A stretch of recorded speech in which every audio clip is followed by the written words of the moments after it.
हरे हरे कृष्णा कृष्णा कृष्णा हरे हरे हरे राम राम राम हरे हरे हरे कृष्णा कृष्णा कृष्णा हरे हरे पुंडलिक वरदे हरी विठ्ठल श्री ज्ञानदेव तुकाराम पंढरीनाथ भगवान की जय माऊली ज्ञानेश्वर महाराज की जय जगद्गुरु तुकाराम महाराज की जय गणपती बाप्पा भगवान की जय एकलव्य भगवान की जय शबरी माता की जय महायोग पीठे तटे भीमरत्या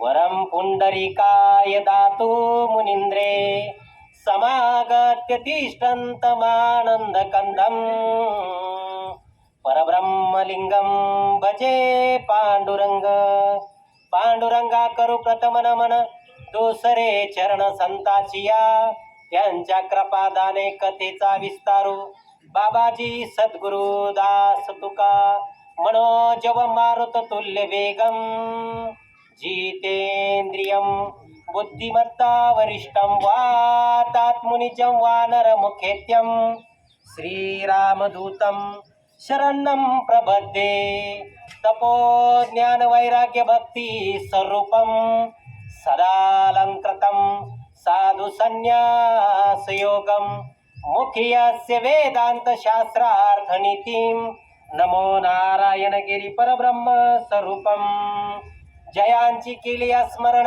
होय सकळ विद्येचे अधिकरण तेची वंदू श्री चरण श्री गुरूंचे ते नमस्कारो नियाता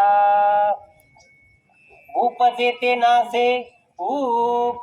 नासे नासिले ते पुनरपि दिसे हे घटिका यंत्र तैसे परिभ्रमेगा उपजे ते नासे नासिले ते पुनरपि दिसे हे घटिका यंत्र तैसे परिभ्रमेगा प्रस्तुत प्रसंगी प्राप्त स्थळी प्रवचन रूपी सेवेकरता निवडलेली ओवी ज्ञानियांचे राजे कैवल्य चक्रवर्ती सम्राट महावैष्णव ज्ञानेश्वर माऊली यांची ज्ञानेश्वरी मधील अध्याय क्रमांक 2 ओवी क्रमांक 58 आजच्या या प्रवचन रूपी सेवेकरता निरूपणाकरता निवडलेली आहे आणि त्याचं कारणही तुम्ही सर्वजण जाणता. आपणा सर्वांना सुपरिचित असणार हे गायकवाड कुटुंबीय आणि या गायकवाड कुटुंबामधील असणाऱ्या मातोश्री कैलासवासी सौ सीताबाई शंकर गायकवाड यांना या इहलोकीची यात्रा संपवून आज या ठिकाणी वर्ष पूर्ण होत आहे आणि त्या निमित्तानं असणारी ही प्रवचन रूपी सेवा बघा. आई साहेबांच्या पश्चात त्यांचं असणारं कुटुंब यामध्ये त्यांना 3 मुली आहेत. विमल दिलीप पवार,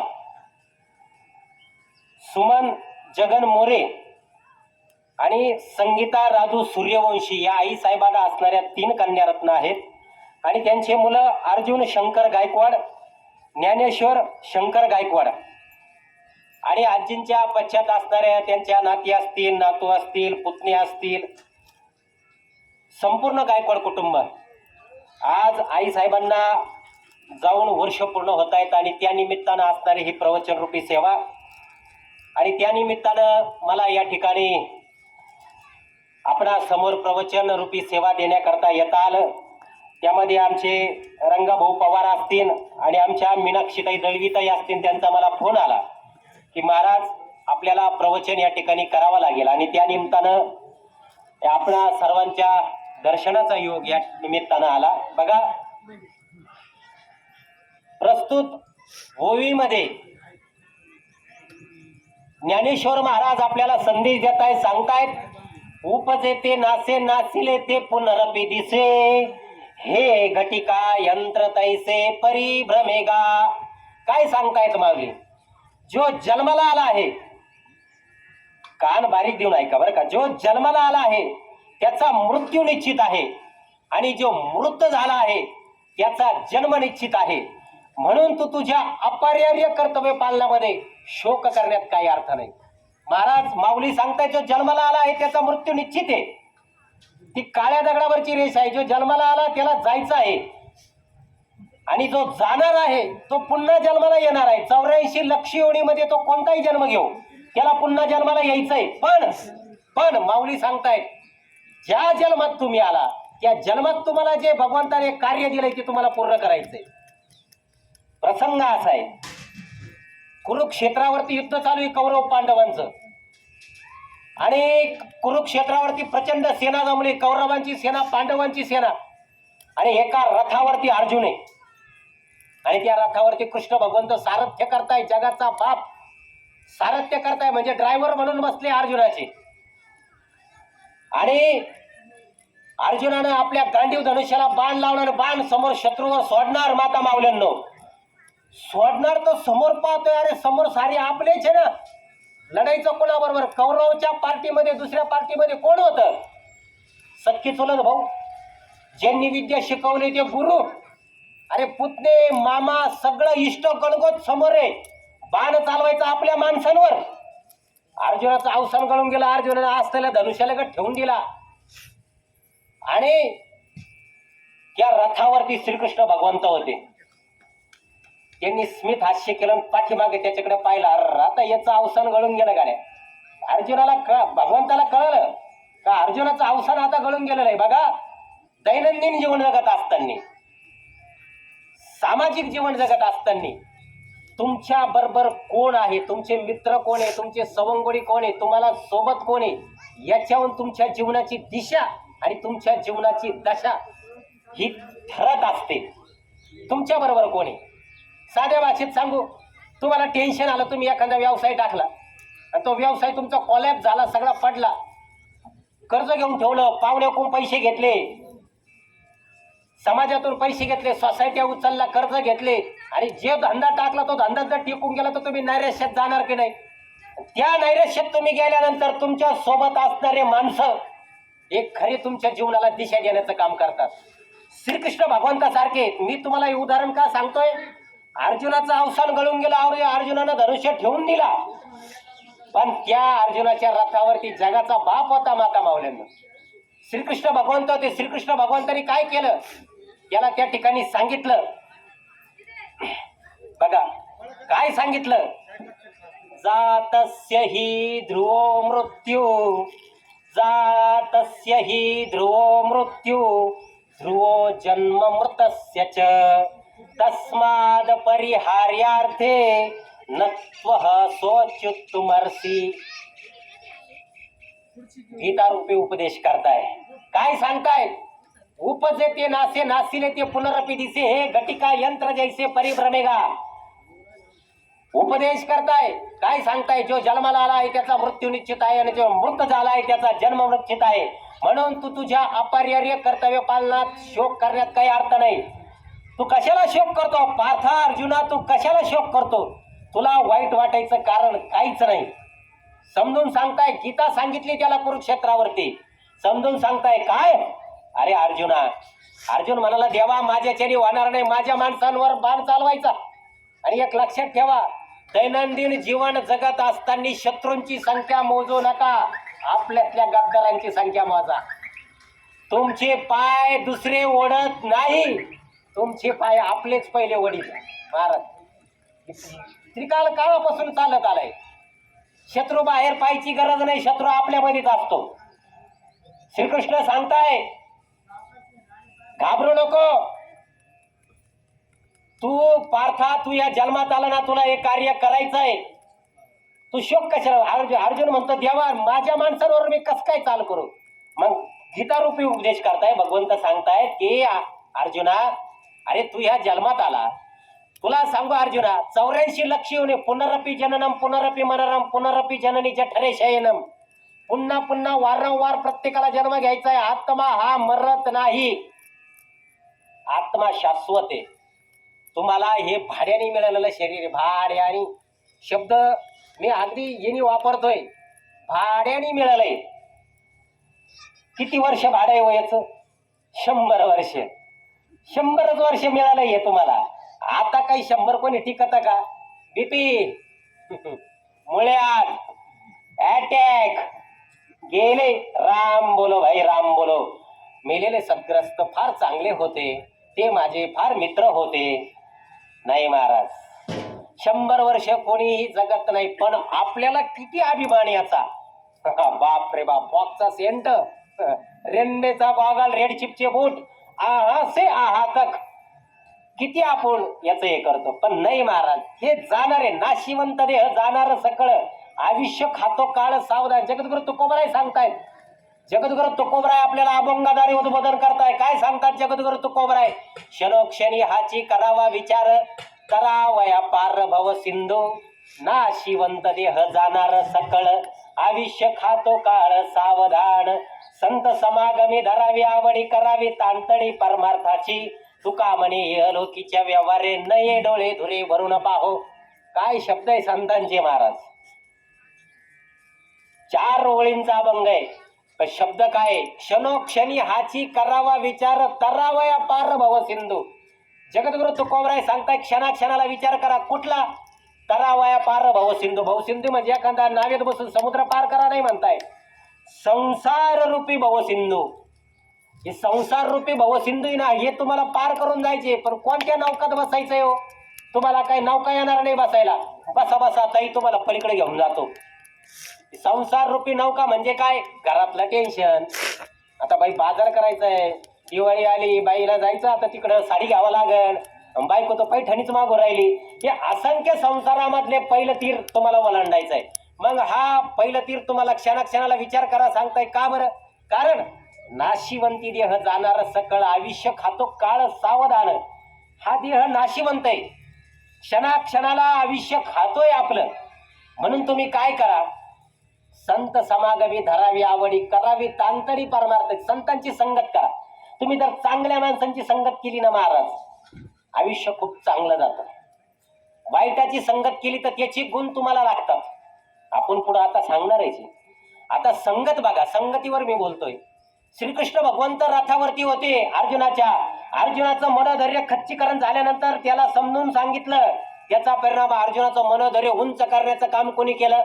श्रीकृष्ण भगवंतांनी. त्याचा परिणाम पांडव युद्ध जिंकले. पण त्याच कुरुक्षेत्रावरती दुसरं पार्ट होतं, कर्ण नावाचं पार्ट. कर्णासारखा धनुर्धर नव्हता महाराज जगाच्या पाठीवर.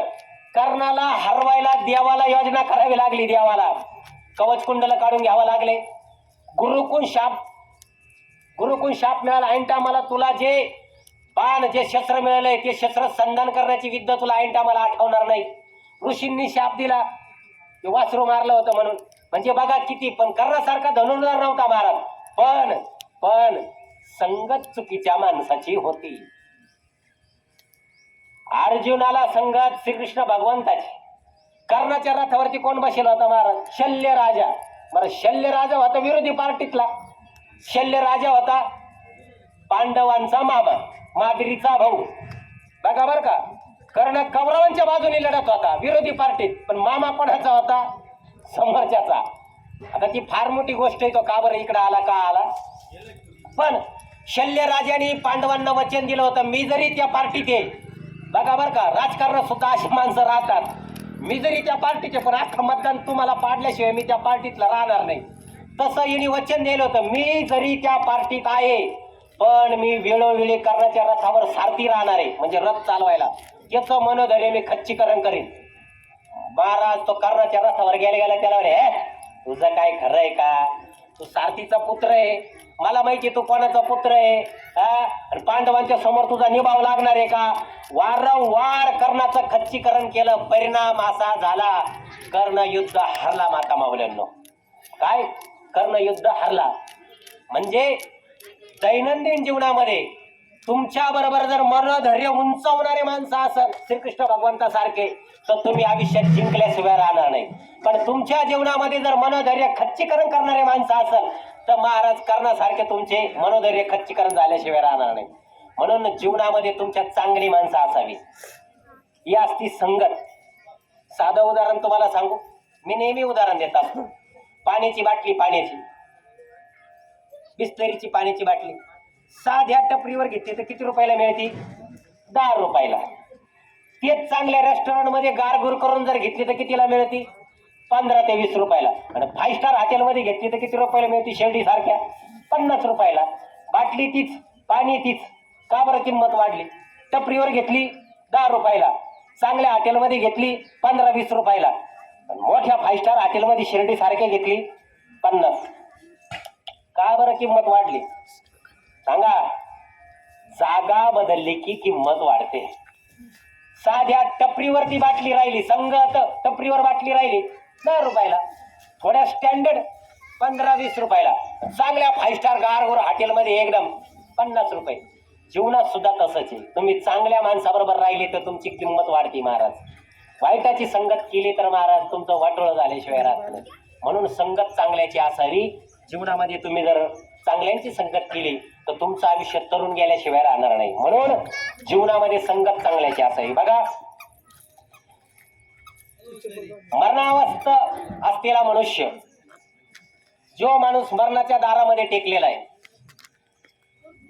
मरणावस्था असलेला माणूसाला मरणावस्था असलेला माणूस एका आथरुणावरती खिळून बसतो माता मौल्यांनो. आणि आथरुणावरती खिळून बसल्यानंतर त्याचा प्राण नावाचा वायू कंठामध्ये येऊन त्याचा प्राण हा कंठामध्ये आलेला असतो. आणि कंठामध्ये आल्यानंतर जो माणसाचं मरण जवळ आलं ना, त्या माणसाला माता माऊलीनं एका टायमाला 2 ठिकाणी दिसत. बारीक माहिती बरं का, तुम्हाला कोणी सांगणार नाही. मरणावस्था बघा, आपल्या घरात जर एखादा माणूस मरणावस्था झाला, आपण वैतागून जातो, त्या माणसाला त्याचा कंठामध्ये प्राण येतो आणि त्याला एका टायमाला 2 ठिकाणी दिसत. किती ठिकाणी? 2 ठिकाणी दिसत. आणि त्याचा मृत्यू जवळ आल्यानंतर त्याला एक क्षण कल्पासारखा वाटायला लागतो. आणि त्याचा मृत्यू जवळ आल्यानंतर त्याचा प्राण कंठात येऊन बसतो आणि त्याला 100 विंचू चावल्यानंतर जेवढं दुःख होतं ना, तेवढं दुःख त्याला होत असतं. आणि मरण जवळ आल्यानंतर माणसाचा प्राण हा कुठून निघतो बघा, बारीक लक्ष द्या. आता मेलेल्या माणसाच्या तुम्ही जवळ बसल्यानंतर काही माणसाचे मेल्यानंतर डोळे उघडे असतात पा, मग ते आपण हाताने झाकतो. काही माणसाचे मेल्यानंतर तोंड उघडं असतं पा, मग ते तोंड आपण झाकतो. आणि काही माणसं मेल्यानंतर मलमूत्र विसर्जन करतात. का बरं करतात? तुम्ही कधी बारकाईने बघितलं का? तुम्हाला मी सांगतो.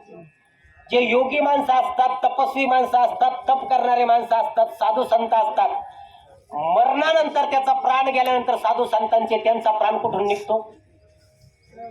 टाळू का? टाळू, डोक्याचा टाळू. जे साधू असतात, भव्य कपडे धारण करणारे साधू संत असतात, मरणानंतर त्यांचा प्राण हा टाळूमधून बाहेर निघतो.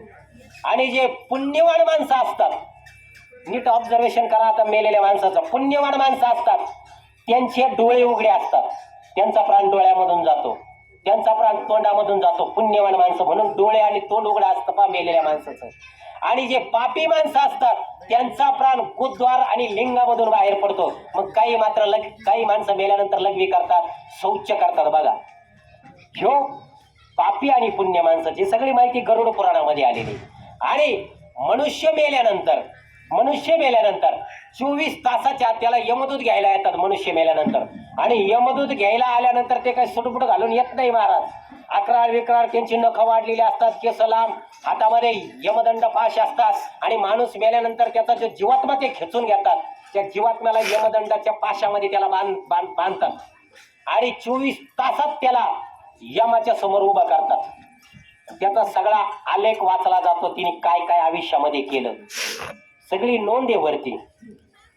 तुम्ही काय काय करीता ना, सगळी नोंद वरती आहे.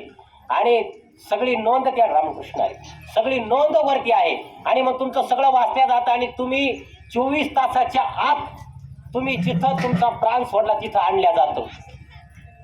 बरोबर, तिथं आणल्या जातं आणि त्या जीवात्म्याला यमाच्या पाशात बांधलेलं असतं. आता मेल्यानंतर माता माऊलीनं बारीक ऐका, मेल्यानंतर मेलेला माणूस 13 दिवस त्या घरातच असतो. कुठं? 13 दिवस तो जीवात्मा कुठंही जात नाही. तो मेल्यानंतर 24 तासाच्या आत त्याला तिथं आणल्या जातं आणि त्याला सगळं दिसतं. कोण खरं रडतं, होते ना तुम्ही. हा, पोरग खरं रडत, बायको खरी रडती, कोण खोटं रडत त्याला सगळं दिसत, तो अगदी पाहतो सगळं, पण त्याच्या अस्तित्वाची जाणीव तुम्हाला आम्हाला होत नाही. त्याला वाटतं त्या मेलेल्या शरीरात आपण प्रवेश करावा, पण त्याला यमाने त्या पाशामध्ये बांधल्यामुळे तो त्याच्यात प्रवेश करू शकत नाही. तो सगळं पाहतो, कोण खरं रडत, कोण खोटं रडत, कोण काय करीत, त्याला सगळं दिसत, पण त्याच्या उपस्थितीचं ज्ञान कोणाला होत नाही. बर, आता माता माऊल्यांनो, मनुष्य मेल्यानंतर आता आपल्याकडे प्रथा आहे दाव्या करण्याची, बरोबर. पण काही जण काय करतात, घरात जर एखादं लग्न धरलेलं असेल तर काही जण दावा 5व्या दिवशी उरकून टाकीत्या, काही जण 8व्या दिवशी, भावबंधाचं लग्न आहे 8व्या दिवशी दावा उरकीत्या. हे केलं नाही पाहिजे महाराज. हे शास्त्र पुराण हे फुकट लावून दिलेले नाहीये. हा हा हा, नाही महाराज. 4 वेद 4 शास्त्र 18 पुराण हे फुकट सांगत नाही. तुम्ही गरुड पुराण जर श्रवण केलं, आता मेलेला माणूस मेल्यानंतर 10 दिवस गरुड पुराण घरामध्ये लावतात, तुम्हाला सगळं कळलं. आता मी तुम्हाला सांगतो फार बारीक माहिती. 10व्याच्याच दिवशी दावा का केला पाहिजे. आता मनुष्य मेल्यानंतर तुम्हाला सांगतो 10 दिवस आपण 10 पिंड देतो, बरोबर. देतात की नाही? पिंड दिली असं ना तुम्ही. हा, आता तो जीवात्मा 13 दिवस तिथंच असतो आणि 13 दिवस तिथं असल्यानंतर त्या जीवात्म्याला सगळं दिसत. आता तुम्ही 10 दिवस पिंड देता. आता मेल्यानंतर पहिला पिंड तिथं देतो आपण अग्निडाग द्यायच्या टायमाला, बरोबर. तो पहिला पिंड दिल्यानंतर त्या पिंडातून त्याचं मृतात्म्याचं शरीर तयार होतं. तुम्ही म्हणता महाराज तो तर मेला आणि शरीर कसं काय तयार झालं. आता तुम्हाला सांगतो, पिंड दिल्यानंतर त्या पहिल्या पिंडामधून त्या पहिल्या पिंडाचे 4 भाग होतात. किती ऐकताय ना? 4 भाग. पहिल्या 2 भागातून मृतात्म्याचं शरीर तयार होतं. तिसरा भाग जे यमदूत घ्यायला आलेले असतात पाहुणे गाडी घेऊन, त्यांना खायला देतात. आणि चौथा भाग ते जीवात्म्याला खायला देतात, बरोबर. पहिला पिंड. पहिल्या पिंडानंतर काही मध्ये जाळण्याची प्रथा आहे, काही मध्ये पुरण्याची प्रथा आहे, बरोबर. तर पहिला जो पिंड आपण देतो त्या पहिल्या पिंडातून 4 भाग होतात. 2 भागातून त्याचं शरीर तयार होतं. तिसरा भाग ते यमदूत खायला घेतात आणि चौथा भाग त्याला खायला देतात. त्याच्यातून त्याचं पिंड देह तयार होतं. आता इथं गल्लत करायची नाही बरं का. देह 2 प्रकारचे. आता वर्ष श्राद्धानंतर जो देह मिळतो तो वेगळा. हा, मेल्यानंतर जो पिंड दिल्यानंतर जो देह निर्माण होतो त्याला हातभाराचा पिंड देह, त्याला म्हणतात पिंड देह. तो पिंड देह निर्माण होतो, बरोबर. आणि 9 रात्रीतून तुम्ही जे 9 10व्यापर्यंत पिंड देतात, 9 पिंड, बरोबर. दररोज एक पिंड दिल्या जातो. ते 9 दिन रात्रीतून त्याचं शरीर तयार होत असतं. कसं? आता ऐका. पहिल्या दिवसाच्या पिंडातून दिल्यानंतर मस्तक तयार होतं. दुसऱ्या दिवसाच्या पिंडातून मान तयार होते. पहिल्या दिवसाच्या पिंडातून मस्तक तयार होतं. दुसऱ्या दिवसाच्या पिंडातून मान तयार होते. तिसऱ्या दिवसाच्या पिंडातून हृदय तयार होतं. चौथ्या दिवसाच्या पिंडातून पृष्ठभाग म्हणजे पाठ तयार होते. चौथ्या दिवसाच्या पिंडातून पाठ तयार होते. 5व्या दिवसाच्या पिंडातून बिंबी तयार होते. 6व्या दिवसाच्या पिंडातून कंबर तयार होतं. 7व्या दिवसाच्या पिंडातून मांडे आणि जनेंद्रिय निर्माण होतं. 8व्या दिवसाच्या पिंडातून गुडघे निर्माण होतात. 9व्या दिवसाच्या पिंडातून पाय तयार होतात. आणि 10व्या दिवसाच्या पिंडात त्याला भुकेची जाणीव होते. 10व्या दिवशी तो मृतात्मा आहार रूपात प्राप्त झालेला असतो. म्हणून 10व्याच्या दिवशी आपण मेलेल्या माणसाचा आवडतीचा पिंड देतो. देता की नाही? आपले खाली बसलेले म्हणतात बाई बाई बाई त्याला चहाचा लई शौक होता, चहा द्या तरच त्याच्या पिंडाला कावळा शिवल. काही म्हणतात, आता या व्यासपीठावर बोलला नाही पाहिजे पण बोलतो तरी, काही म्हणतात तो एवढी ठेवा. काही म्हणतात त्याला गाय छापचा शौक होता, तेवढी गाय छाप पुढे ठेवा तरच पिंडाला कावळा शिवल. म्हणजे हे खरं आहे महाराज. का बरं? कारण 10व्या दिवशी तो आहार रूपात प्राप्त झालेला असतो आणि मेलेल्या जीवात्म्याला प्रचंड भूक लागलेली असते. म्हणून त्याच्या आवडीचा पदार्थ 10व्याच्या दिवशी पिंडाला ठेवला पाहिजे तरच कावळा शिवतो. नाही तर काही जण म्हणतात काही दर्शनाचे राहिले बरं कोण पा ते नाही राहत. त्याचा आवडतीचं ठेवा लागतं तेव्हा तो कावळा शिवतो महाराज. त्याच्याशिवाय कावळा शिवत नाही. म्हणून मेलेल्या माणसाला 10व्या दिवशी भूक उत्पन्न झालेली असते. म्हणून त्या 10व्याच्या दिवशी आवडीचा पिंड ठेवायचा, बरोबर.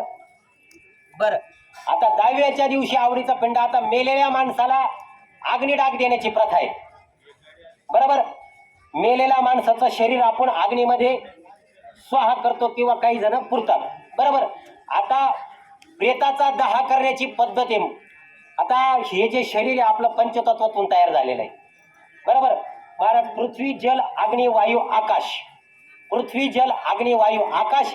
अग्नी हा देवाने पृथ्वीवर पाठवलेला देव आहे महाराज, देवदूती. म्हणून मेल्यानंतर हे शरीर अग्नीच्या हवाली करावं. बरोबर, अग्नीच्या हवाली. अंत्येष्टी हा पितृयज्ञ आहे म्हणून आपण अग्नीच्या हवाली शरीर करतो. बरं, त्याच्यानंतर मुंडन ही क्रिया आहे. 10व्याच्या दिवशी आपण हे केस काढतो महाराज. आता काही काही हिरो असतात काढीत नाही केस महाराज. हा हा हा बाई बाई बाई, आपला तिरेनाम कट झाला, आपल्याला काही केस काढायचे नाही. एकदम चुकीचं महाराज. हे केस हे काय असतात, हे जे केस आहे ना याच्यामध्ये काम नावाचा विकार असतो. कारण हे जे आपल्याला सुतक पडल्यानंतर त्या सुतकामध्ये आपल्याला ब्रह्मचर्याचं पालन करावं लागतं. म्हणून कामाचं वास्तव्य हे केसामध्ये असतं. म्हणून हे केस खोरं केले पाहिजे, मुंडन केलं पाहिजे. आपण करत नाही महाराज, हे केलंच पाहिजे महाराज. बरं, त्याच्यानंतर 10व्याला महाराज कावळा शिवतो. 10व्याला पिंडाला शिवतो का नाही, पिंडाला कावळा शिवतो. आता माता माऊलीनं मला सांगा बरं, तुम्ही कधी ऑब्झर्वेशन केलंय का तुम्ही? आपण काही नाही, पिंडाला कावळा शिवला. आता कावळा जर लवकर शिवला नाही, खाली बसणारे आमच्या माता माऊल्या म्हणतात, बाई कावा कावळा शिवण, मला तर बाई घास कापायला जायचं, मला गाय धुवायची अजून. आणि काही काही माणसं म्हणतात, मला गावाला जायचं, कावा कावळा शिवण. काही नो, आपल्याला झालेली असती घाई, कवा तिळी घेऊन कवा निघो, गाडीला किक मारून कवा निघो. आपण घाई करतो, पण महाराज घाई केली नाही पाहिजे. आता इथली खरी बोंब तुम्हाला सांगतो काय. 10व्याला मेलेल्या माणसाच्या पिंडाला, कोणत्या पिंडाला 3 प्रकारचे पिंड करतात ब्राह्मण देवता. बरोबर, आता इथं खरी गंमत आहे, ऐका. 3 प्रकारचे पिंड केले जातात आणि 3 प्रकारच्या पिंडाला, कोणत्या पिंडाला कावळा शिवल्यानंतर तो जीवात्मा कोणत्या गतीला जातो ते तिथं कळतं आपल्याला. पण आपल्याला वेळ नाही महाराज कोणत्या पिंडाला कावळा शिवला. आपण कावळा शिवला, नातेवाईक पण आता जर कावळा जर शिवायला जर उशीर जर झाला ना, घरचे सुद्धा काय म्हणत्या, लवकर कावळा शिवना, लोक मला नाव ठेवतील, आई बापाची सेवा केली का नाही, काही होती आपल्याला. आणि पाहुणे रावळे म्हणतात, आता काय लवकर कावळा शिवना, मला तर ह्यो कार्यक्रम करून मला पुढच्या कार्यक्रमाला जायचं, घाई होती आपल्याला जायची. पण महाराज तिथं 10व्याला बसल्यानंतर आता मी सांगतो, सर्जेराव महाराजांनी सांगितलं ना, आता इथून पुढे ज्याच्या 10व्यात जायचं तिथं लक्ष फक्त पाहायचं, सांगायचं नाही त्याला कोणत्या याला शिवला, नाहीतर महाराज गडबड होईल. आता ऐका, ब्राह्मण देवता 3 प्रकारची पिंड करतात. किती करते का नाही? 3 प्रकारचे पिंड करतात. पूर्व, पश्चिम आणि दक्षिण. पिंड केल्यानंतर ते रोट केले जातात, त्याला मध लावला जातो, त्याच्यानंतर ते तांदूळ शिजवल्या जातात, त्याच्यात सगळ्या गोष्टी ते टाकल्या जातात. आणि मडक्यावर 3 प्रकारचे 3 पिंड ठेवतात, त्याला झेंडे लावले जातात. एक 3 प्रकारचा पिंड असतो असा, पूर्व, पश्चिम आणि दक्षिण. बरोबर, आता ते पिंड ठेवल्या जातात आणि आपण पिंड लांब ठेवल्यानंतर वाट पाहतो, आता कावळ्याचा काका स्पर्श केव्हा होईल. आता या पूर्व, पश्चिम आणि दक्षिण बाजूच्या कोणत्या पिंडाला येऊन पाहिजे प्रथम कावळा शिवतो हे आपण पाहायचं. त्याच्याहून कळतं जो माणूस मेला ना तो कोणत्या गतीला जातो. आता प्रथम जर पूर्व बाजूच्या पिंडाला जर कावळ्याने प्रथम स्पर्श केला आणि पूर्व बाजूचा जर पिंड जर कावळ्याने जर प्रथम जर खाल्ला तर त्याची सरली येरझार झाला सफल व्यापार. पूर्व बाजूचा पिंड कावळ्याने जर खाल्ला त्याची सरली येरझार झाला सफल व्यापार.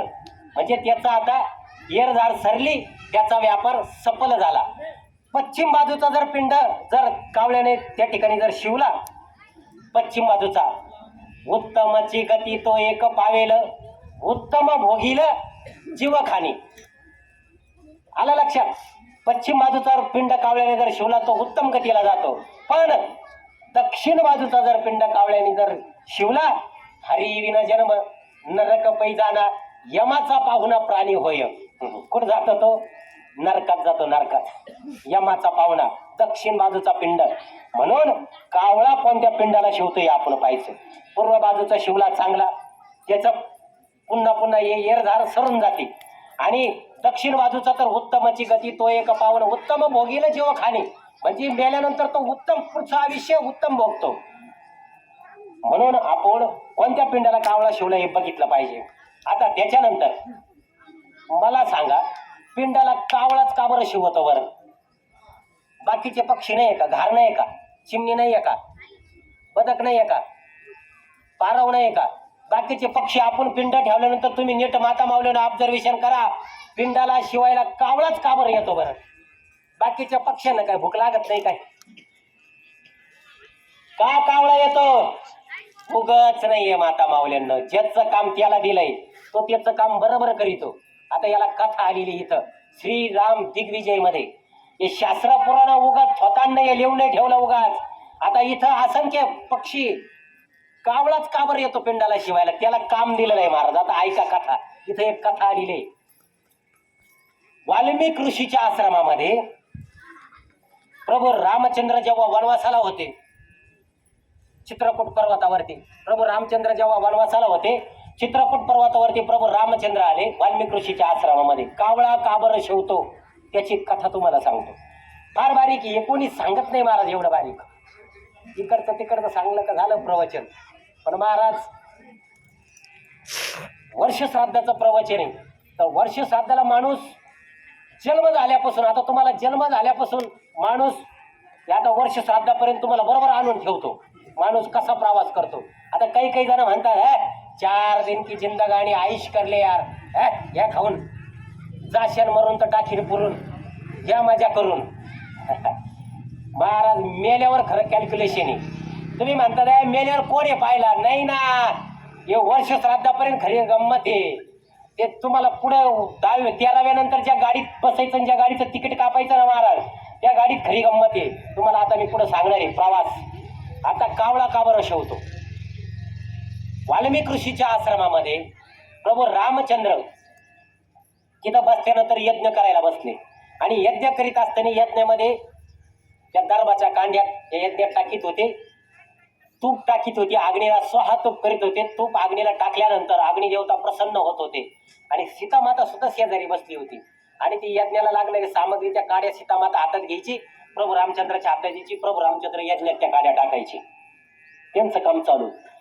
हे चालत असताना गंधर्व त्या ठिकाणून चालला होता. सुदर्शन नावाचा गंधर्व समोरून, सुदर्शन नावाचा गंधर्व समोरून चालला. आणि तिने सीतामातेला पाहिलं. सीतामातेला पाहिल्यानंतर, आता रूपवान सीतामातेला पाहिल्यानंतर तिची नजर ढळली. समाजात काही काही माणसं असतात रूपवान स्त्री पाहिल्यानंतर ते पाहतच राहतात, त्यांची नजर घालत नाही महाराज. किती पावन किती नाही. परत श्री महाराज माते समान असती, छत्रपती शिवाजी महाराजांनी आपल्याला शिकवलं. पण ती परत श्री आपण माते समान मानायचं सोडून दिलं. मालेगावला काय प्रकरण झालं तुम्ही पाहिलं. अरे बारीक चिमुरडी हो, 3 वर्षाचं लेकरू महाराज. नाही महाराज, नाही नाही नाही नाही. अरे आपल्याला एकलव्य भगवान शबरी मातेनं काय शिकवलं, प्रभू श्रीरामानं काय शिकवलं विसरलो आपण.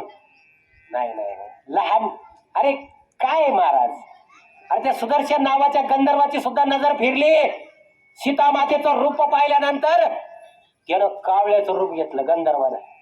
आणि कावळ्याचं रूप घेतल्यानंतर सीतामाता जिथं बसली होती तिथं आला आणि सीतामातेशी लगट करायला लागला. सीतामातेचं चुंबन घेण्याकरता धावायला लागला. प्रभू रामचंद्र शेजारी बसले होते. प्रभू रामचंद्रांनी पाहिलं का हा गंधर्व हिने कावळ्याचं रूप घेतलं, सीतामातेबरोबर लगट करतोय. प्रभू रामचंद्राने ती दर्भाची कांडी हातामध्ये घेतली, दर्भाच्या कांडीवर मंत्र टाकले. तुम्हाला सांगतो ती दर्भाची कांडी क्षणार्धात बाण झाला. आणि विजेच्या सारखा लोळ फेकणारा बाण, तो बाण प्रभू रामचंद्रानं सोडला. आणि तो बाण गंधर्व कावळ्याच्या पाठीमागं लागला. कावळा पुढं बाण माग, कावळा पुढं बाण माग पळायला लागला. आणि तुम्हाला सांगतो पाहता पाहता तो त्रिभुवनात सगळीकडे गेला, देवतांकडे गेला, सगळ्या देवतांकडे. सगळ्यांचा दरवाजा ठोकला.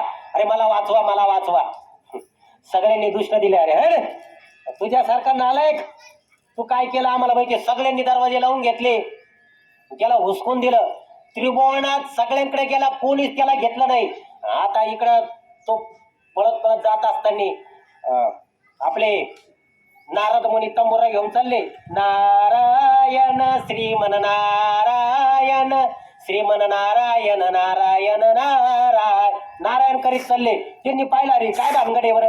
हा पळतो बाण बाण माग, हा पुढं बाण माग. तो आला नारद मुनी पशी. नारद मुनीला म्हणी देवा देवा तुम्ही मला वाचवा. म्हणे काय झालं.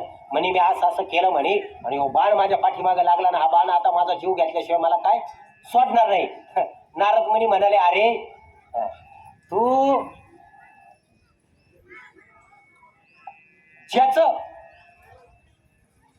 ज्याचं अनिष्ट केलं आणि ज्याचं अनिष्ट केल्यामुळं हा बाण तुझ्या पाठीमागं लागला, तू त्याच्याकडेच जाय म्हणे परत. ज्याची खोड केली, ज्याची खोड केली तेच तुला वाचवतील, कारण त्रिभुवनात तुला वाचवणारे प्रभू रामचंद्र, तू त्याच्याकडे जाय. ज्याची खोड केली, काही महाराज आपण जर एखाद्याची खोड केली ना, काही भांडणं ना, ज्याच्यामुळे भांडणं झाले त्याच्याकडेच गेल्यावरती मिटत राहतात. बाकीचे किती जण जरी आले ना, पण ज्याच्या बरोबर भांडणं केले, 2 हात तिसरं मस्तक महाराज. आपण काही बरोबर गल्लीत बकरं भांडणं घेतो बाबांना बरोबर, पण महाराज तुम्हाला सांगू, स्वारी नावाचं अस्त्र जगाच्या पाठीवर इतकं मोठं आहे. तुम्ही जर म्हटलं ना, जाऊ दे गाड्या, माझ चुकलं, मला माफ करा, समोरचा लगेच ढिल्ला होतो. पण तुम्ही आर्याला कार्य केलं ना, त्याचा योग जर तो कॉलेज गेला, आला एक रिकायची येळी येऊ द्या, पण याची ना आता जिरीतोच मी. इगो एवढा फक्त. पण तुम्ही फक्त हात जोडले ना, जाऊ द्या ना, माझ चुकलं, समोरचा लगेच ढिल्ला होतो. पण महाराज याला नारद मुनीने सांगितलं, तू प्रभू रामचंद्राकडे जाय, ते तारणहारे तिथं गेल्यानंतर ते तुला माफ करतील. हा प्रभू रामचंद्राकडे आला, गंधर्व नावाचा कावळा. प्रभूला म्हणे, देवा तुझी महती आहे, त्रिभुवनात तू ज्याला शरण येतात, तू ते शरण आलेल्याला तू तारतो. शरण आला मारुती राया, दिव्य केली काया. शरण प्रल्हाद तो आला, हिरण्य कश्यपू मारिला. शरण जर तुम्ही आलात ना महाराज, फार फायदा आहे. शरण आला तो, देवाला सांगितलं, देवा माझी चुकी झाली ना, मला माफ करा. प्रभू रामचंद्राने त्याला सांगितलं, माझ्या भात्यातून निघालेला बाण परत कधी येत नाही, परत तो येणार नाही. पण बाणाला तिने सांगितलं, तू याला मारू नको, फक्त तू काय कर, याचा उजवा डोळा फोड. कावळा वाढायला लागला, देवा काहीतरी उपशाप द्या. त्या बाणाला सांगितलं, तू याला मारू नको, फक्त याचा तू उजवा डोळा फोड. तेव्हापासून कावळ्याला एकच डोळा आहे, डावा डोळा. आणि कावळ्याला एकच डोळा, त्याचं बोबळ दोन्ही डोळ्यामध्ये फिरत. पहा, आपण नाही म्हणत का, काय हा कावळ्याच्या नजरेचा आहे, कावळ्याची नजर, कारण त्याचं बोबळ माता मावल्यानं एकच डोळ्यात फिरत, त्याला एकच डोळा आहे कावळ्याला. तेव्हापासून त्याचा उजवा डोळा फोडेल देवाने. त्या बाणाला सांगितलं, याला मारू नको, याचा फक्त उजवा डोळा फोड. कावळ्याचा उजवा डोळा फोड सांगितल्यानंतर तो म्हणाला, देवा मला काहीतरी उपशाप द्या, देवा असं करू नका.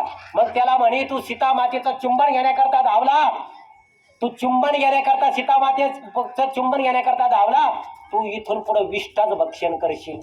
म्हणून कावळा दुसरं काही खात नाही महाराज, विष्ठा खातो. आणि सर्व पक्षामध्ये तो कनिष्ठ गिनला जाशील. कावळ्याला शिवल्यावर कोणी जवळ घेतं का महाराज? कावळ्याला कनिष्ठ गिनल्या जातं सगळ्या पक्षामध्ये. तो परत गायवाया करायला, देवा असं नका करू. मग देवाने काय केलं, याला सांगितलं, पण हात जोडले ना, माफी मागितली. मग देवाने त्याला एक वर दिला, पण मेलेल्या माणसाच्या पिंडाला तुझा स्पर्श झाल्याशिवाय त्याला सद्गती मिळणार नाही. म्हणून तेव्हापासून पिंडाला कावळा शिवतो, दुसरा पक्षी शिवत नाही. म्हणून पिंडाला कावळा शिवल्याशिवाय पुढची विधी पूर्ण होत नाही. म्हणून मेलेला माणूस दावा झाल्यानंतर त्याला पिंडाला कावळा शिवतो, या अशी कथा आलेली. म्हणून कावळा शिवतो, इतर पक्षी शिवत नाही. मग मेलेल्या माणसाला ते यमाचे दूध जे पाशात बांधतात ना, 11व्या 12व्या दिवशी ते जेवतो मेलेला जीवात्मा. आणि 13व्याच्या दिवशी, 13व्याला जे आपण जेवण करतो, पिंड देतो, 13व्या दिवशी तो पोटभर जेवतो मेलेला माणूस. 13व्यापर्यंत तिथंच असतो, त्याला सगळं दिसतं तुम्ही काय करतात. आणि 13व्याला तो पोटभर जेवल्यानंतर यमदूत ते 2 दूत त्याला महापथावरती आणतात. आणि 13व्यापासून त्याचा जो हातभाराचा त्याला देह मिळतो, तिथून त्याचा प्रवास चालू होतो वर्ष श्राद्धापर्यंत. 13व्यापासून वर्ष श्राद्धापर्यंतचा त्याचा प्रवास आहे. बरं, 13व्यापासून वर्ष श्राद्धापर्यंतचा त्याचा प्रवास आहे. पण त्या प्रवासामध्ये खरी भानगड, त्या प्रवासाला तुमचा 10 लाखाचा बंगला बरोबर येत नाही, तुमची आपाची गाडी बरोबर येत नाही, तुमची बुलेट बरोबर येत नाही, तुम्ही कमावलेली प्रॉपर्टी बरोबर येत नाही, काहीच येत नाही माता मावल्यांनो. कपाळाला लावलेला रुपया सुद्धा तुमच्या बरोबर नाहीये. पण फार घमेंड आपल्याला, आय आय आय आय रायला माडी घरकामाला घडी, रायला माडी घरकामाला घडी, बसायला गाडी, संध्याकाळी पोरग घेतो थोडी थोडी. नाही महाराज, काही उपयोग नाही. तुम्ही 10 लाखाचे बंगले बांधा, 20 लाखाचे बंगले बांधा, झोपडीत जरी असाल ना तुम्ही, झोपडीत पण तुमच्या झोपडीत तुमच्या जन्मदात्या आई बापाच्या चेहऱ्यावर हसू पास जगात त्याच्यापेक्षा श्रीमंत कोणी नाही.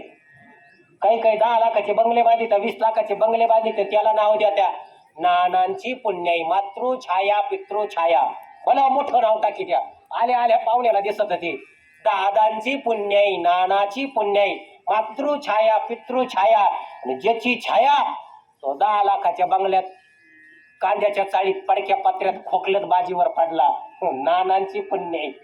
अरे कशाला 10 लाखाचे बंगले 20 लाखाचे बंगले नाही नाही नाही नाही काही बरोबर येणार नाही. तुम्हाला सांगू ठेविले अनंती तैसेची राहावे चित्ती असू द्यावे समाधान. काही घाबरायचं नाही. काही काही जण म्हणतात अरे मी एवढं चांगलं वागतो मी माळकरी आहे कोणाचं वाईट करीत नाही कोणाचे बांध कोरीत नाही कोणाचे पैसे बुडीत नाही पाहुण्याचे घेतलेले उसने पैसे परत वेळेवर देतो कोणाचं वाईट चितत नाही. लेकीबाळीच्या लग्नाची जर विचारपूस झाली तर चांगलंच सांगतो वाईट सांगत नाही. लेकीबाळीचे लग्न मोडत नाही. देव माझ्या वाईटावरच का बरं. तुम्हाला सांगू सोन्याला 16वा कस लागल्याशिवाय सोनं पूर्णत्वास जात नाही. मंदिराची पायाभरणी झाल्याशिवाय कळस पूर्ण होत नाही. तुम्हाला जे ज्या जीवनामध्ये अडचणी येतात ना महाराज तुम्हाला सांगू तुम्ही म्हणतात मी इतकं चांगलं करीतो मी कायम देव करीतो कोणाचं वाईट माझ्याच वाट्याला संकट का. तुम्हाला आज सांगतो संकट तुमच्या वाट्याला का. तुम्ही म्हणतात मी एवढे चांगले मला संकट का येतात. महाराज चांगल्याच रस्त्याला स्पीड ब्रेकर असतात. ध्यानात ठेवा स्पीड ब्रेकर चांगल्या रस्त्याला असतात. खड्ड्याच्या रस्त्याला स्पीड ब्रेकर बांधून उपयोग आहे का. घाण रस्त्याला स्पीड ब्रेकर बांधून उपयोग आहे का. रस्ताच घाण आहे ना.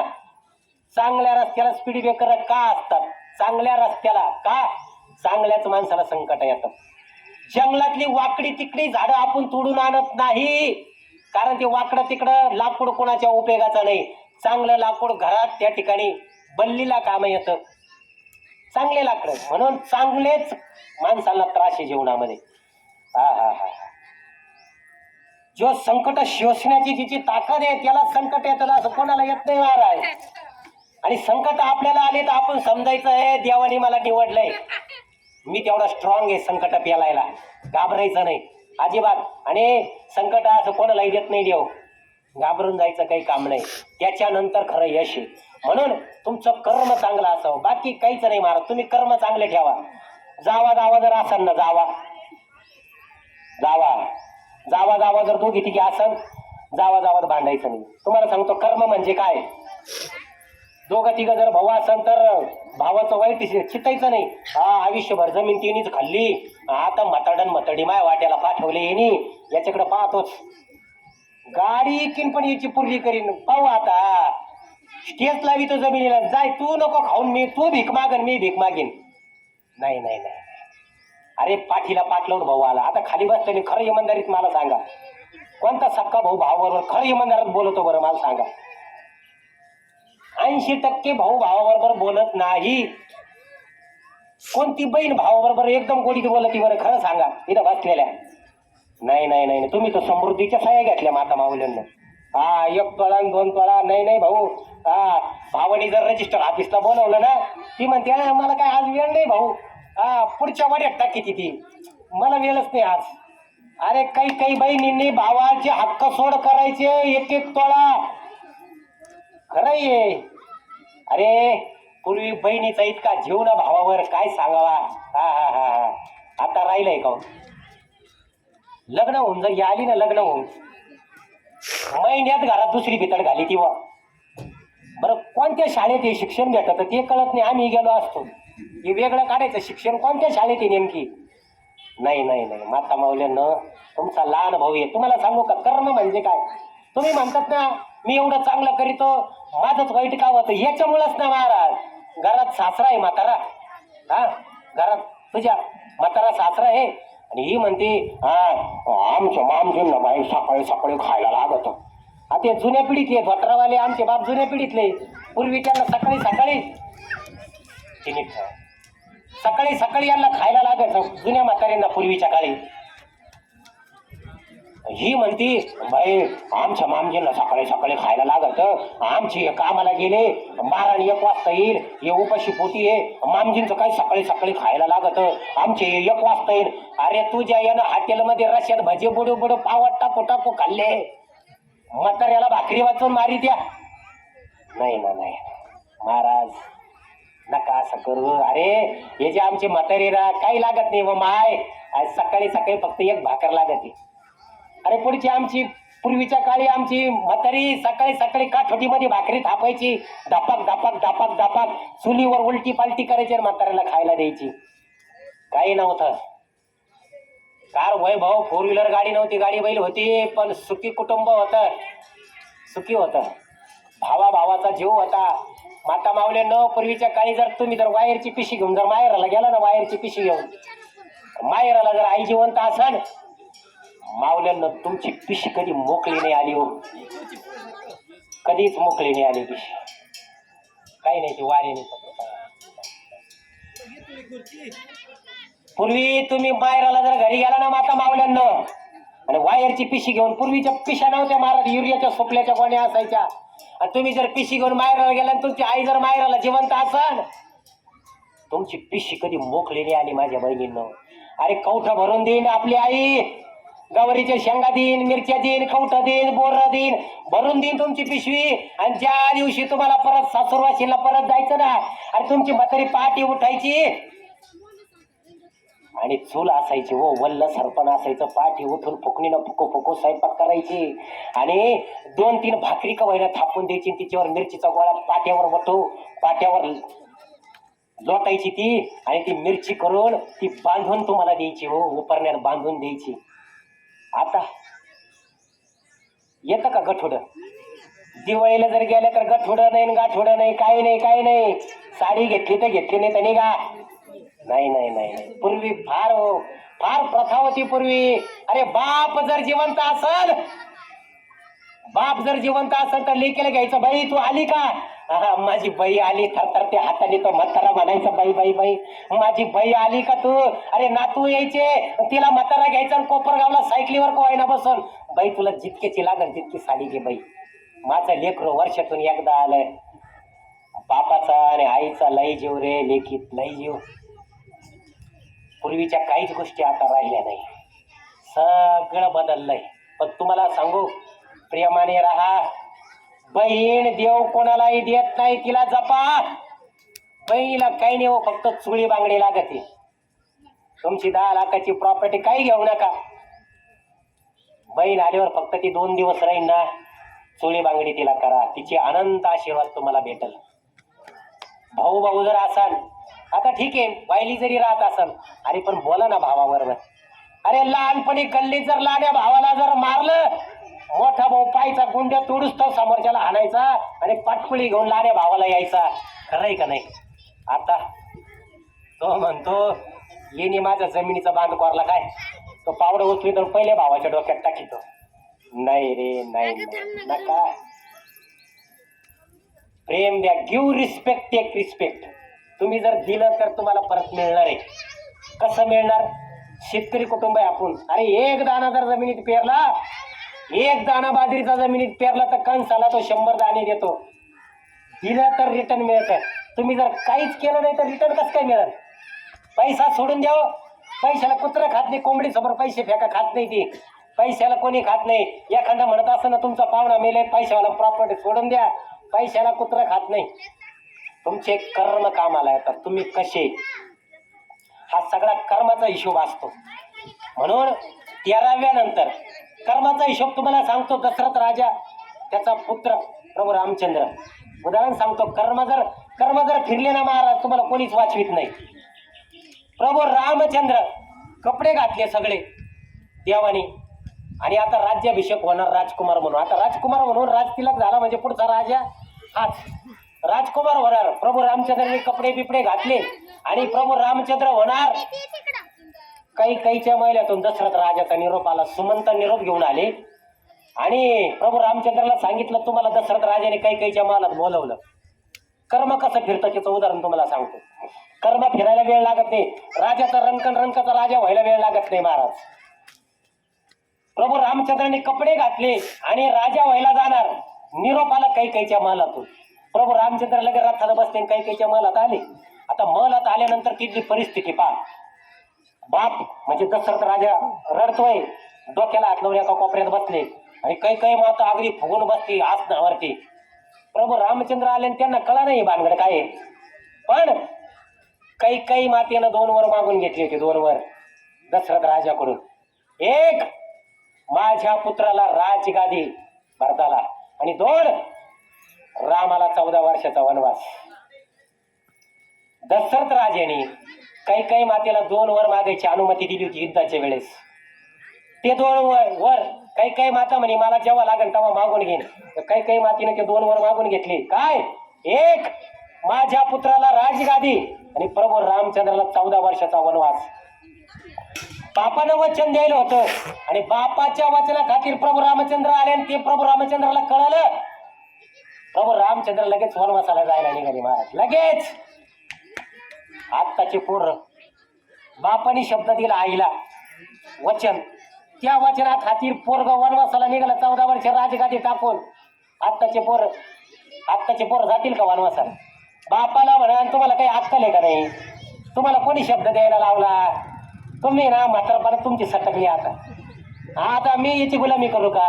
नाही, ते तुमचं तुम्ही पाहून घ्या. आपला काही संबंध नाही. तो समोरच्याला म्हणतो माझ्या बापाने शब्द दिले ना, ते तुमचं तुम्ही पहा. आपण काही नाही. बापाने पूर्वी शब्द दिला असं तुमची पोरगी मी करीन. पोऱ्याला जर एखादी चांगली भेटली, पोरीला जाणार आहे आता ते काय, एखादी चांगली भेटली व्हॉट्सअपवर इंस्टाला, तो म्हणतो ही आपण बापाने शब्द दिले हिच्यावर, आपण बापाला होतो तुम्ही करा तिच्याबरोबर. आता बापाने करायचे का म्हातारपणा? पिढी बदलली. आत्ताचे पोरं अव प्रभू रामचंद्र एक बाणी एक पत्नी एक वचने बापाच्या शब्दा खातीर वनवासाला निघाले. म्हणजे बघा, मला सांगायचं काय, जो माणूस नवे कपडे घालून राजा व्हायला निघाला होता, कर्म बदललं. तो माणूस ते कपडे काढून वल्कले नेसले, संन्यासाचे कपडे, कुठं निघाला? वनवासाला. क्षणार्धात राजा व्हायला चालला होता ना, पण कर्म बदललं, वनवासाला जावं लागलं. म्हणून तुम्ही काही मानायचं नाही. एखाद्या पाहुण्याने जर फोन केला तो खरंच अडचणीत आहे, तिने जर फोन ला, आता पहा काही पाहुणे लय हुशार राहतात. एखाद्या पाहुण्याने जर साधूला फोन केला ना, दीदीला पाहायला पाहुणे आले होते, ते म्हणाले वनडेच काढून द्या, माझ्याकडे काय आता पैसे नाही. समोरचा पाहुणा पैशावाला राहतो, पण तो लय टकरा. मग आता दीदीचं लग्न करायचं, माहिती आहे सोयाबीन काढायला आहे, पण आता काय भाव नाही. सोयाबीन इकल्यावर घेतो तुमची थोडी मदत करता का? हा फोन लावितो साडूला. साडू लय हुशार. साडू का अहो अर्धा तास आधी फोन करायचा ना म्हणे, आत्ताच समोरच्याला पैसे दिले मी अर्धा तास आधी. हुशार माणसं आहे. पण तुम्हाला सांगू, काही घाबरू नका. माझ्या बहिणींनो, माझ्या दादांनो, गरीब परिस्थिती असेल, घाबरून जायचं काही कारण नाही. चांगले वागा, कोणाची वावरं करू नका, कोणाचा रुपया बुडवू नका. कमवा, चांगल्यातून कमवा, वाम मार्गातून कमवू नका. चांगले दिवस आल्याशिवाय राहणार नाही. त्याच्याकडे न्याय लेट आहे, पण थेट आहे. घाबरायचं काही कारण नाही. म्हणून बघा, आता मला खरं 13व्यापासून वर्ष श्राद्धापर्यंतचा प्रवास सांगायचा होता, पण बराच वेळ आता झालाय. म्हणून बघा, सौम्यपुरापासून मेल्यानंतर 13व्यानंतर मेलेल्या माणसाचा प्रवास सौम्यपुरापासून प्रवास चालू होतो. सौम्यपूर, शौर्यपूर, नगेंद्र भवन, गंधर्वपूर, नानकरंदपूर, क्रूरपूर, शिताप्त भवन, बहुभीतीपूर, धर्मभवन, हे अनेक पयोवर्षण. हे मेल्यानंतर मला काय सांगायचं, आता हे कधी जर वेळ आला तर संदर्भासह सांगणार आहे तुम्हाला. हे 16 भवन आहे वाटामध्ये मेल्यानंतर. 84 लक्ष नरक यात नाही. आता या 16 भवनामध्ये, एका भवनामध्ये तुम्ही जर चांगले कर्म केले असेल, कोणाचे वावर कोरले नसन, कोणाला त्रास दिला नसन, लेकीबाळीचे लग्न मोडले नसन, तर या प्रत्येक भवनामध्ये त्रास आहे. तुम्ही जर चांगले कर्म केले असेल तर हे त्रास अजिबात नाही. तुम्ही जर वाईट कर्म केले तर हे त्रास आहे. सौरीपुरामध्ये जंगम नावाचा राजा आहे. पहिलं पूर आहे सौम्यपूर. त्या पहिल्या पुरामध्ये तुम्हाला नातवाने किंवा मुलाने आदरायुक्त दिलेला पिंडाच्या बदली तुम्हाला या ठिकाणी जेवण मिळतं. आपण म्हणतो ना, इथं पिंड दाखवलं, तिथं कसं काय भेटत? त्या ते ज्यादा डोकं तू लावू नको. हा, इथून फोन लावल्यावर अमेरिकेत कसं काय लागतो, तू डोकं लावूच नको. काही काय धोतांडे इथं पिंड दिली तिथं त्याला भेटत आहे का, ते डोकं लावायचंच काम नाही, ते बरोबर भेटत त्याला. इथं आपण पहिल्या सौम्यपुरात पिंड दिल्यानंतर तो सौम्यपुराचा पिंड खाऊन, सौम्यपुराचा पिंड खाल्ल्यानंतर पुढच्या भवनामध्ये तो त्या ठिकाणी जायला निघतो. सौम्यपुरानंतर सौर्यपुरामध्ये जातो आणि तिथं जंगम नावाचा राजा आहे. हा, त्याला पाहिल्यावर तिची भीतीने गाळण उडती, काय करून काय नाही, घाबरत थरथर थरथर लटलट लटलट कापायला लागतो. तो जंगम नावाचा राजा त्याला गारडावतो, त्याला वाटतं इथं मुक्काम करावा. त्या प्रत्येक पुरामध्ये राहायची व्यवस्था आहे. या अनेक अशी पुरे, काही मध्ये -100 थंडी आहे, काही ठिकाणी दगडाचा पाषाणाचा मार आहे, काही ठिकाणी सोट्यानी मारी, त्या मारीची झोडी ती यमाची किंकर. हा, काही ठिकाणी वैतरणा नावाची नदी, त्या नदीमध्ये पाणी नाहीये, पूत रक्त आहे असं, ते रक्त फटफट फटफट भात शिजल्यावर कसं तसं ते पोचा घाण वास येतो, एकदम घाण, ते रक्त असं शिजत. ती वैतरणा नावाची नदी, तिथं नावडी येतात, त्याला पाहिल्यावर म्हणतात बस नदी याच्या वडीमध्ये. बरं, त्या वडीत बसायला पैसे नाही लागत, कर्म लागतं, कर्म. त्याला म्हणतात तू आयुष्यभर काही पुण्य केलं का, कोणाचा दान धर्म केला का, एखादी गाय दान दिली का, शेजाऱ्या पाजाऱ्याला दान धर्म केला का, तो डोक्याला हात लागत हाही कर्मा, ते पण करावं लागत का म्हणे. मग इथं कर्मच लागत म्हणे, इथं पैसे बिशे 100ची नोट आणि 500ची नोट नाही लागत. मग तो म्हणतो हे तर मी काही केलं नाही आयुष्यभर. मग ते यमदूत त्या नदीत त्याला ढकलून देतात, लुटीच्या नदीत. तो हाय हाय हाय हाय हाय हाय बोंबलो, तो मोठ्या मोठ्याने वळतो, अरे कर्मा माझ्या कर्मा वाचव. आणि त्याला त्याच्यात लोटल्यानंतर अंतराळाचे भूत येतात आणि मासे धरायला कसं तो गळ आपण टाकीतो, त्या गळाला आपण भाकरीने तर शिदुडं उलट लोटितो आणि ते टाकल्यानंतर त्या गळाला तो मासा गुततो. तसं ते अंतराळाचे भूत काय करीत, तो गळ टाकी द्या आणि तो जे जीवात्मा तो पाण्यात त्या पोच्या नदीत पडलाय त्याच्या नळण्यामध्ये तो गळा असा उलटा गुततो, त्याला अशी अशी अशी अशी अशी वडून काढी त्या नदीच्या पलीकडं.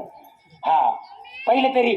आणि तुम्ही जर आयुष्यभर दान धर्म केला असेल, चांगलं वितरण केलं असेल, वितरणाचंच नाव आहे पुण्य. तुमचं जर वितरण चांगलं असेल तर वैतरणा नावाची नदी तुम्हाला पार करता येते.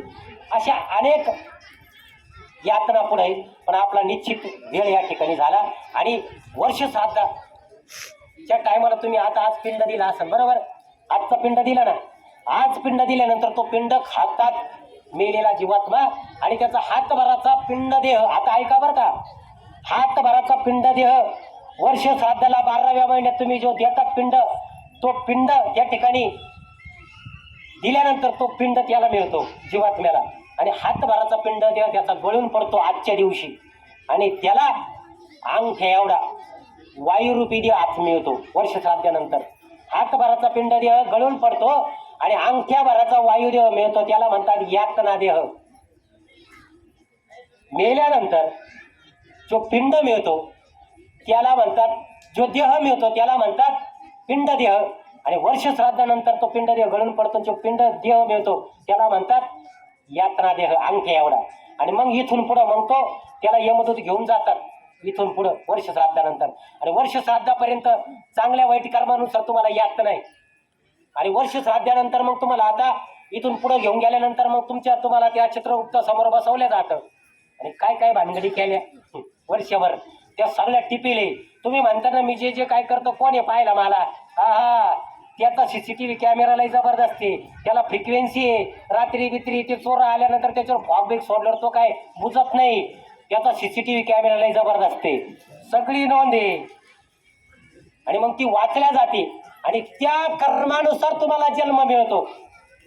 मग 84 लक्ष नरक्यात 84 लक्ष तुम्हाला जन्म आहे.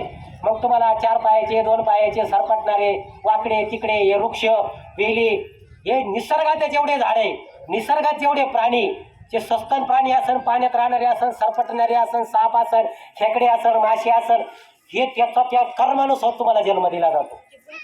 चांगला जन्म लवकर नाहीये. वाईट कर्म केले तर मग घाणीत राहणारे तुम्हाला जन्म मिळतो. चांगले कर्म असेल तर थोडं चांगलं, पाळीव प्राणी कुत्रा बित्रा असे थोडे चांगले, या असं सगळं सिस्टम चालतं. म्हणून जीवनात चांगले कर्म करावे. आज या ठिकाणी आपल्या गायकवाड कुटुंबातील असणारे आईसाहेब कैलासवासी सौ सीताबाई शंकर गायकवाड या आजीबाईंचं या ठिकाणी आईसाहेबांचं वर्षश्राद्ध आणि या वर्षश्राद्धाच्या निमित्तानं प्रवचनरूपी सेवा आणि या ठिकाणी या सेवेकरता मला आमच्या मीनाक्षीताई असतील यांनी या ठिकाणी फोन केला आणि त्या निमित्तानं या ठिकाणी येता आलं. त्याकरता गायकवाड सर्व गायकवाड कुटुंबियाचे धन्यवाद व्यक्त करतो. दुःख फार मोठं आहे, कारण महाराज आई गेली नाही, सगळं गेलं. आई आईच असते, बास. आईची उपमा जगाच्या पाठीवर कुणाला नाही, बापाची आईची उपमा कुणाला नाही. म्हणून आई गेल्यानंतर तर दुःख त्या लेकींना माहिती, त्या मुलांना माहिती. एका कवीनं म्हटलंय, आई माझी मायेचा सागर. उगच नाही महाराज. स्वामी तिन्ही जगाचा आई विना भिकारी. आईच लेकीला 10 वेळा फोन लावून बाई बरं आहे ना, कसं चाललं तुझं, 18 विश्व दारिद्र्य असू द्या, पण आई लेक आल्यानंतर तिला गपचिप करून हातामध्ये 100ची 50ची नोट आई देणार हो. लेकीचं लग्न असू द्या, कुठलंही कार्य असू द्या, आई म्हणजे आईच असते. आईची उपमा या जगाच्या, तुम्हाला सांगू, जगात तुमचं चांगलं व्हावं, तुमचं चांगलं चितणाऱ्या जगात फक्त 3च व्यक्तीला वाटतं याचं बरं व्हावं, बाकीचं काही कोणाला नाही. मित्र जरी असला तर आपण म्हणतो मित्र बनव्यामध्ये गारव्यासारखा, त्याला पण अपवाद आहे. हा, चांगलं जर वर जर चाललं, ग्रामपंचायत तिकीट तुम्हाला भेटलं, त्याला जर भेटलं ना कसा निवडून येतो पाहतो मी. याचे सारे माहिती आहे मला, भानगड कुठे आपल्याला सारं माहिती आहे. मित्र राखणं होतो, लई मार आणि काय काढतीन. त्यामुळं महाराज लय अवघड आहे. म्हणून जगात फक्त 3च व्यक्ती त्याला तुमचं चांगलं झालेलं पाहतो, एक आई आणि बाप, आणि तिसरा तुमचा गुरु. त्यालाच वाटतं याचं चांगलं व्हावं, बाकीच्यांना वाटत नाही. म्हणून माता माऊल्यांनो, घरात आई बाप असन, अरे माझ्या बहिणींनो, सासूरवासीन माझ्या बहिणींना, या सर्जेराव महाराजाची विनंती, घरात सासू सासरे असन ना, त्यांना जीव लावा. बस, तुम्हाला जगातलं कुठलं सुख कमी पडणार नाही. सकाळी उठायचं, मामजींना विचारायचं, मामजी भूक लागली का, लगेच जेवायला द्यायचं. सासूबाईला विचारायचं, जेवायला द्यायचं. आणि नवऱ्याच्या डोक्याला जरा ताण कमी द्या. हल्ली अटॅकनं जायला लागले, 35-40 वर्षी अटॅक यावं. माझ्या बहिणींना विनंती आहे, काही गोष्टी 19-20 असन, पण नवऱ्याला जास्त ताण देत जाऊ नका. हल्ली खाणं कमी झालं, पूर्वी चांगलं खाणं होतं. काही गोष्टी कमी असन, पण त्याच्या मागं पहाडासारखं आपण उभं राहिलं पाहिजे, ताण नाही दिला पाहिजे. म्हणून आज या प्रवचनाकरता उपजेते नासे नासिले ते पुनरपी दिसे, हे घटिका यंत्र आहे, हे माऊलींनी सांगितलंय आणि त्याप्रमाणे चिंतन मांडण्याचा मी या ठिकाणी प्रयत्न केला. ज्या चांगल्या गोष्टी असन त्या माझ्या गुरूंच्या चरणावरती, ज्या वाईट गोष्टी असन माझ्या बुद्धीचं, अल्पशा बुद्धीचं, हे समजा, त्या गोष्टी तुम्ही सोडून द्या. पण एकच गोष्ट याच्यातून घ्या, कर्म चांगलं तर सगळं चांगलं. आपले कर्म चांगले असावे. बस, झालेली सेवा या ठिकाणी पांडुरंगाच्या चरणावर ठेवतो आणि या व्यासपीठाची रजा घेतो. कुंडलिक वरदे हरी विठ्ठल श्री ज्ञानदेव तुकाराम, पंढरीनाथ भगवान की जय, माऊली ज्ञानेश्वर महाराज की जय, जगद्गुरु तुकाराम महाराज की जय, एकलव्य भगवान की जय, शबरी माता की जय. ओम शांती शांती शांती.